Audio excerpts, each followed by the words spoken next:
Hello, and welcome to a very special episode of Insert Title Here. My name is Shawn Michael Harrigan Jr., and today I am going to discuss war and agony, the real pain and torture of war. I will be reading and presenting 3 pieces of fiction that share themes of war and suffering. First, the novel Johnny Got His Gun. Second, the short story I Have No Mouth and I Must Scream. And third, the poem Fear. Now, of course, this is a school project, so I'll be breaking this down into 4 sections so I can get a good grade. An AP Lit breakdown of the novel, another breakdown of the short story, a final breakdown of the poem, and finally, a comparative analysis of all 3.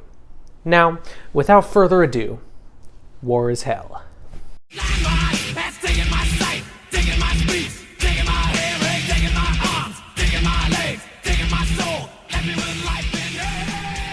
Johnny Got His Gun is an anti-war novel written by filmmaker and occasional communist Dalton Trumbo. It revolves around a soldier named Joe Bonham, who is horribly injured and confined within his own body.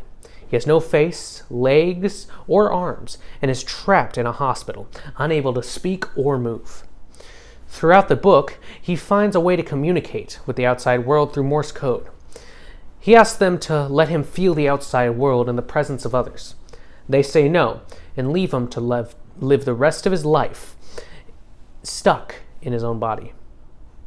The book is terrific, and I would suggest reading it, but this isn't a review or a synopsis. This is an analysis, and I will be analyzing how Joe's response to the hierarchical structure of war contributes to the theme and message of the work as a whole. Now, Johnny Got His Gun has a lot of themes, and we'll be discussing themes like agony and war later. But for now, we're going to be looking at oppression and the unequal cost of war. Throughout the novel, Joe talks about how the little guys are being taken advantage of and tricked into going to war. He talks about words like liberty, honor, and decency, and wonders what they actually mean. The little guys fight and die for these words, but they don't actually mean anything specific. What the hell does liberty mean anyhow? It's just a word like house or table or any other word. Only it's a special kind of word. A guy says house and he can point to a house to prove it. But a guy says, come on, let's fight for liberty, and he can't show you liberty. He can't prove the thing he's talking about. So how in the hell can he be telling you to fight for it? No, sir. Anybody who went out and got into the front line trenches to fight for liberty was a goddamn fool. And the guy who got him there was a liar. These so-called masters of men use these words to control and manipulate the lower class to fight and die for them. The war means nothing to the little guys, yet their lives are the only ones on the line. The masters of men, politicians, generals, the rich, are picking these fights, but they don't actually fight and die for the values they hold so dear. Joe grows angrier throughout the story and eventually rejects the hierarchical structure of society and war. He ends the novel with a message and a call to action that says the little guys should stop pointing their guns at each other and start pointing them at the masterminds and orchestrators who don't care for them. Put the guns into our hands and we will use them. Give us the slogans and we will turn them into realities. Sing the battle hymns and we will take them up where you left off. Not 1, not 10, not 10,000, not 1,000,000, not 10 million, not 100 millions, but 1 billion. 2 billions of us. All the people of the world. We will have the slogans and we will have the hymns and we will have the guns. And we will use them and we will live. Make no mistake of it. We will live. We will be alive, and we will walk and talk and eat and sing and laugh and feel and love and bear our children in tranquility, in security, in decency, in peace. You plan the wars, you masters of men. Plan the wars and point the way. And we will point the gun.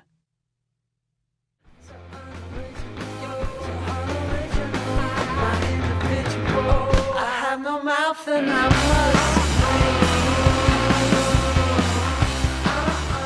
I Have No Mouth and I Must Scream is a short sci-fi horror story written by one of the worst critters to ever exist, Harlan Ellison. You might sue me, Harlan Ellison, the way that you sued James Cameron. You might sue me, Harlan Ellison, for naming this song after you. It is about the last 5 people on Earth being tortured by a vengeful Cold War AI named Am. At the end of the story, one of the humans, Ted, kills all of the others, freeing them from Am's torture. This makes Am so angry that he transforms Ted into a miserable, barely human creature with no mouth and a desperate need to scream. This book tackles themes of agony and wartime technology, but that analysis is for Chapter 4. Right now, we'll look at how Ellison portrays Ted's attitude throughout the story, through literary elements and devices. This is technically an AP Lit assignment after all. Ted is the narrator of the short story, and he is the one who introduces the other 4 characters. Gorister, a political activist turned apathetic douche. Nimdoc, the oldest of the group, with a name made up by Am. Benny, a smart, handsome scientist devolved into an ape of a man. And Ellen, the most empathetic and the only woman of the group. Ted's attitude is often antagonistic, and he insults all of them, but Ellen most of all. He calls her a liar, slut, and overall awful person. But Ted is also very unreliable. Ellison displays this with use of subtext and irony. And I was the only one still sane and whole. Really. Am had not tampered with my mind. Not at all. Ted also imagined things that don't seem to make sense or be seen by the other 4 people. Like when he imagined a giant monster crawling towards them, or archangels descending from the heavens to drop Ellen and Nimdoc's mangled bodies that magically get healed immediately after. Something moving toward us in the darkness, huge, shambling, hairy, moist. It came toward us. We couldn't even see it, but there was the ponderous impression of bulk heaving itself toward us. The heavenly legion bore them to us with a celestial chorus singing, "Go down, Moses." The archangels circled several times and then dropped the hideously mangled bodies. We kept walking, and a while later Ellen and Nimdoc fell in behind us. They were no worse for wear. Ellison uses Ted as an unreliable narrator to make the audience wonder if the world and characters they're reading are true, or if Ted is just shaping their perspective. Even at the end of the story, Ted admits his retellings are not reliable. Some hundreds of years may have passed. I don't know. Am has been having fun for some time, accelerating and retarding my time sense. I will say the word now. It took me 10 months to say now. I don't know. I think it has been some hundreds of years. Ted is very pessimistic and bitter. And while his perspective is shown through literary techniques like the unreliable narrator, his attitude is mostly shown through his own internal dialogue and Ellison's use of diction. His many insults toward Ellen show that. Here's a little highlight reel. And besides, we all saw through her concern. When Am had altered Benny during the machine's utterly irrational, hysterical phase, it was not merely Benny's face the computer had made like a giant ape's. He was big in the privates. She loved that. She serviced us as a matter of course, but she loved it from him. Oh, Ellen, pedestal Ellen, pristine, pure Ellen. Oh, Ellen, the clean scum filth. She slumped down, staring up at poor loony Benny, and she cried. It was her big defense, crying. We had gotten used to it 75 years earlier. The bastards and that dirty bitch Ellen. And Ellen, that douchebag, Am had left her alone, had made her more of a slut than she had ever been. All her talk of sweetness and light, all her memories of true love, all the lies she wanted us to believe, that she had been a virgin only twice removed before Am had grabbed her and brought her down here with us, was all filth. That lady, my lady, Ellen, she loved it. 4 men all to herself. No. Am had given her pleasure, even if she said it wasn't nice to do it.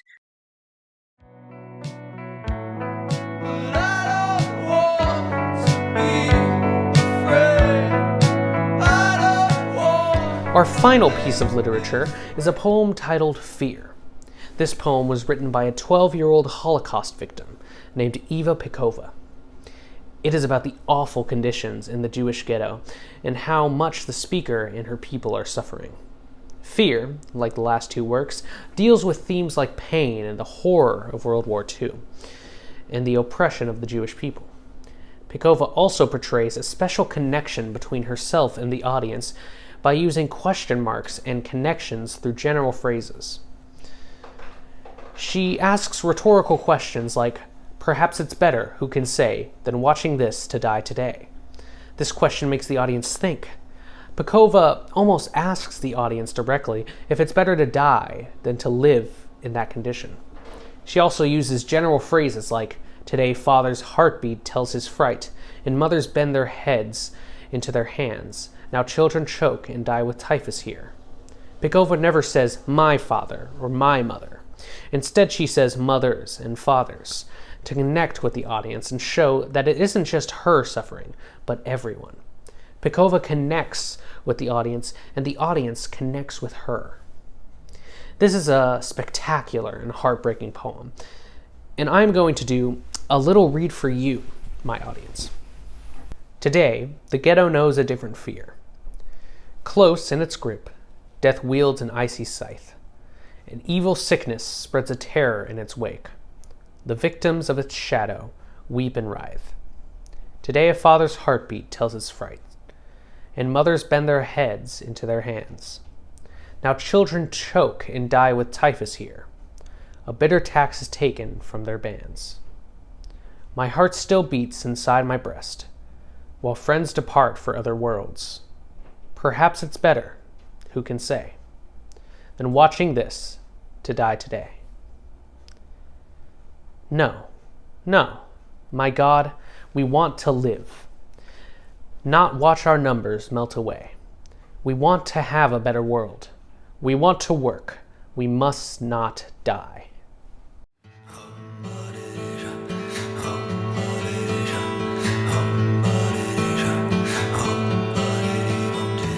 Now, what do all of these pieces of literature have in common? Well, I did say I would talk about some of their individual themes later, and later is now. The novel, short story, and poem all have common themes: pain, agony, suffering, and the horror of war. I'm sure some of you have noticed that I chose literature that dealt with all 3 world wars. That's right, all 3 world wars. Johnny Got His Gun revolves around World War I. Fear revolves around World War II.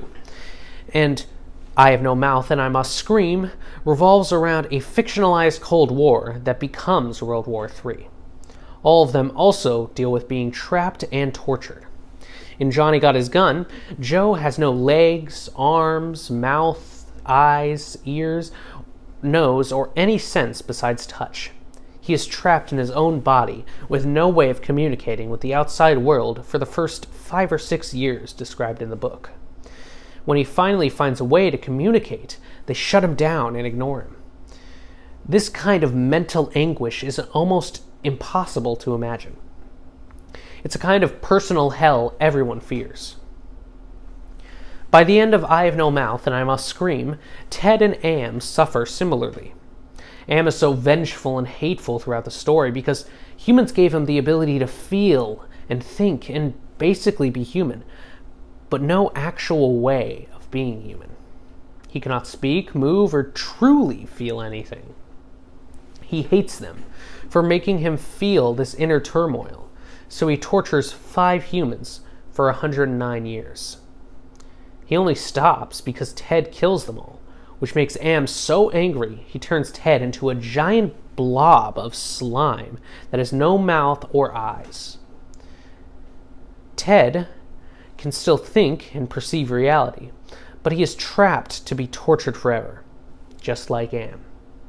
In Fear, Eva Pikova expresses her feeling of being trapped in an awful place only to suffer. She wishes to die in the poem because of the pain her and her people are in. All three stories have these tortured protagonists that are trapped in horrible situations. The stories all also end with these narrators not escaping their predicaments. The end of Johnny implies he spends the rest of his life trapped in his hospital bed, never again feeling the presence of other people, the sun, or fresh air. The end of I Have No Mouth implies that both Am and Ted will spend the rest of eternity in their terrible conditions.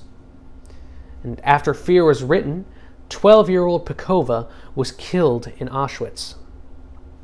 All these stories have depressing endings, especially Fear, since it ended in a real-life tragedy. But there's another aspect of these stories that I didn't mention. They all include a shared theme of hope, human spirit, and perseverance.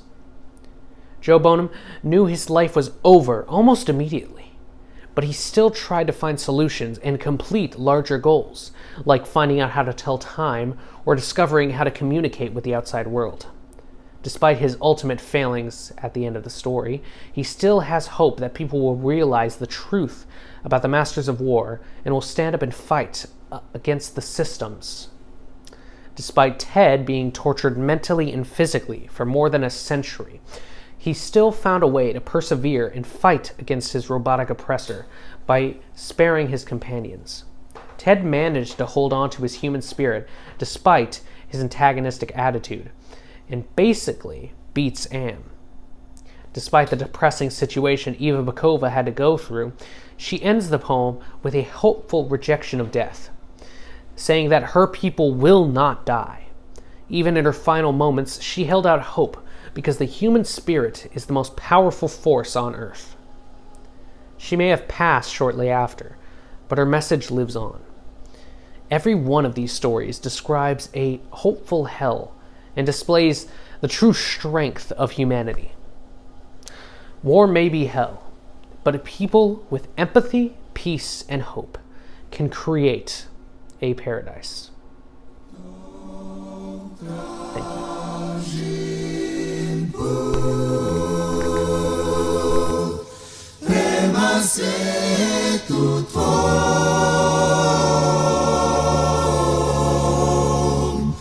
Ostavi tam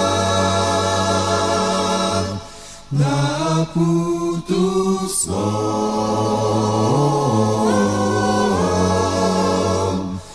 kad mi si tu,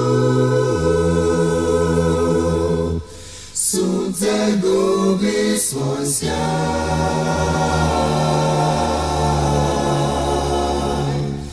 bezvezda noć neće imat svoj kraj.